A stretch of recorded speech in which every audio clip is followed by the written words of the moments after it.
কর্ণফুলী নদী বাংলাদেশের চট্টগ্রাম অঞ্চলের প্রধান এবং সবচেয়ে গুরুত্বপূর্ণ নদী, যা ভারতের মিজোরামের লুসাই পাহাড় থেকে উৎপন্ন হয়ে পার্বত্য চট্টগ্রাম ও চট্টগ্রাম শহরের মধ্য দিয়ে বঙ্গোপসাগরে মিশেছে।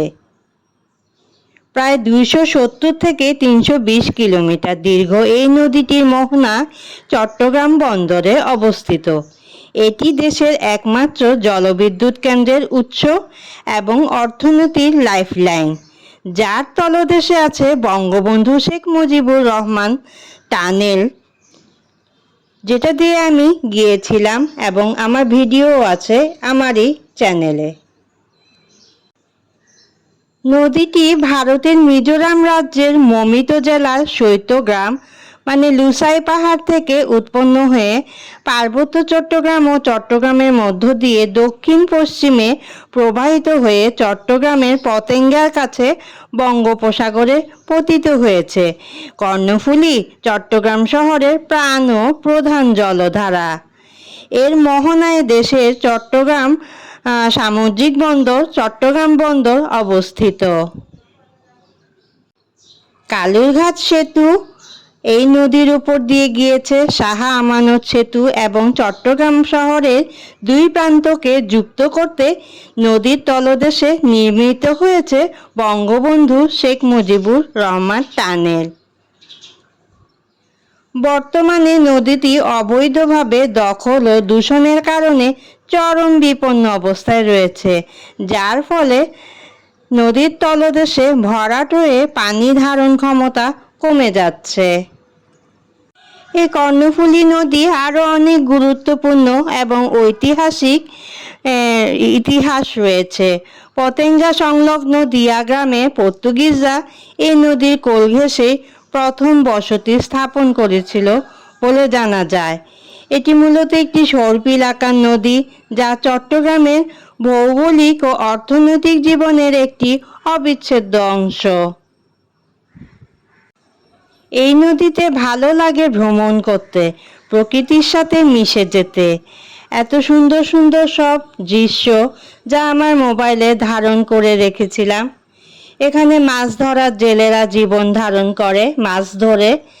এখানে আছে সহস্র শতাধিক ট্রলার, জাহাজ, কাঠের বোর্ডের ট্রলার, কাঠের বোর্ডের নৌকা এবং আছে বিভিন্ন মানুষের আনাগোনা।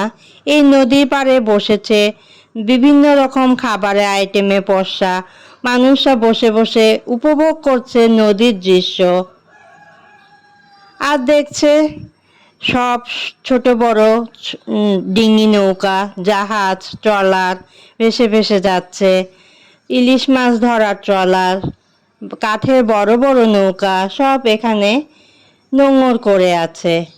আকাশ ভরা মেঘ এবং সুন্দর নদী, হিমেল বাতাস সব মিলিয়ে ছবির ফ্রেমে নিজেকে আবদ্ধ করতে লেগে গেলাম। অবসর কাটে এই টাইমে, মাঝে মাঝে চলে আসি আমি এই নদীর পাড়ে। কর্ণফুলী নদীর ভরা যৌবন দেখে প্রেমে পড়েনি এমন মানুষ নেই। কবি, সাহিত্যিক, সঙ্গীত শিল্পী, প্রকৃতি বিশারদ থেকে সবাই এই প্রেমে পড়েছে এই নদীর। এই নদীর প্রেমে মাতোয়ারা হয়েছেন সবাই। এই নদীকে নিয়ে অনেকে রচনা করেছেন কবিতা, গান কিংবা গল্প, উপন্যাস।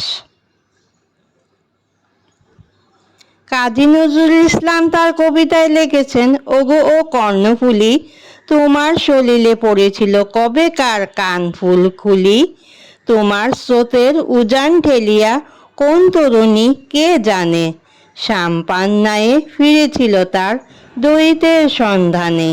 চট্টগ্রাম ভাষায়, গানে ও লোকসংস্কৃতিতে এই নদীর প্রভাব অনেক। চট্টগ্রামী ভাষায় কটি জনপ্রিয় গানও এখানে রচনা করা হয়েছিল।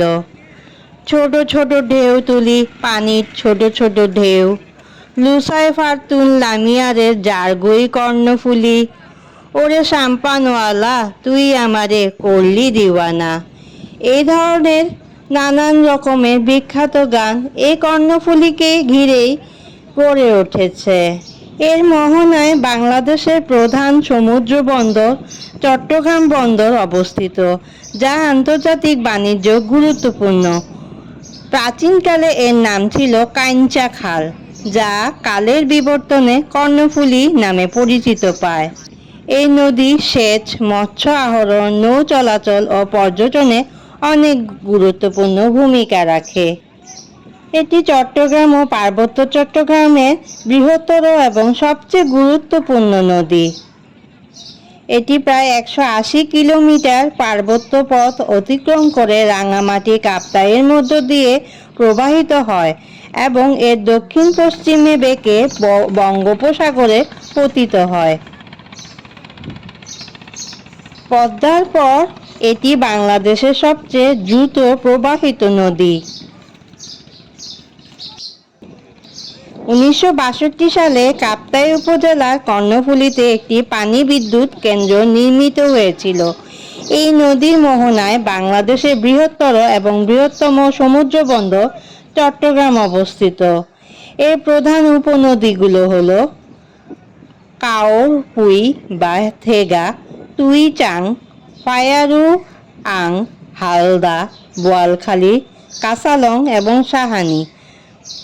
বাংলাদেশ পানি উন্নয়ন বোর্ড কর্তৃপক্ষ কর্ণফুলী নদীর প্রদত্ত পরিচিত নম্বর পূর্ব পাহাড়ি অঞ্চল নদী।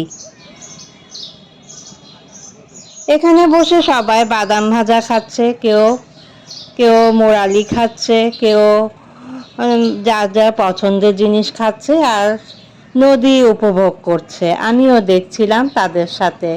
আর এই যে এগুলো হলো ইলিশ মাছ ধরার বোট। তো ঘুরে ঘুরে আমি আমার নদীর সৌন্দর্য উপভোগ করছিলাম এবং আপনাদের মাঝেও তা শেয়ার করে দিলাম। আপনাদের কাছে কেমন তা লাগলো অবশ্যই আমাকে ছোট্ট একটি মন্তব্য করতে ভুলবেন না যেন। ততক্ষণ পর্যন্ত সবাই সুস্থ থাকবেন, ভালো থাকবেন, নিরাপদ থাকবেন। টাটা, আল্লাহ হাফেজ।